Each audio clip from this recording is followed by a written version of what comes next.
To a friend who married a shrew. 1724 by Jonathan Swift. Nell scolded in so loud a din that Will durst hardly venture in. He marked the conjugal dispute. Nell roared incessant, Dick sat mute. But when he saw his friend appear, cried bravely, Patience, good my dear. At sight of Will she bawled no more, but hurried out and clapped the door. Why, Dick, the devil's in thy Nell, quoth Will, thy house is worse than hell. Why what appeal the jade has rung?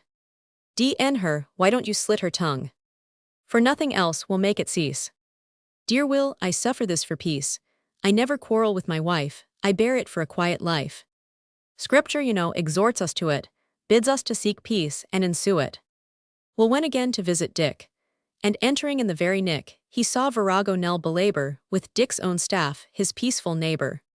Poor Will, who needs must interpose, received a brace or two of blows. But now, to make my story short, Will drew out Dick to take a quart. Why, Dick, thy wife has devilish whims, odds buds, why don't you break her limbs? If she were mine, and had such tricks, I'd teach her how to handle sticks. Z.D.S. I would ship her to Jamaica or truck the carrion for tobacco. I'd send her far enough away, dear Will, but what would people say? Lord, I should get so ill a name, the neighbors round would cry out shame. Dick suffered for his peace and credit, but who believed him when he said it? Can he, who makes himself a slave, consult his peace or credit save? Dick found it by his ill success, his quiet small, his credit less. She served him at the usual rate, she stunned, and then she broke his pate. And what he thought the hardest case, the parish jeered him to his face. Those men who wore the breeches least, called him a cuckold, fool and beast. At home he was pursued with noise. Abroad was pestered by the boys.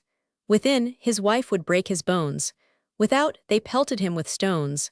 The prentices procured a writing too to act his patience and her chiding. False patience and mistaken pride. There are 10,000 Dicks beside. Slaves to their quiet and good name are used like Dick and bear the blame.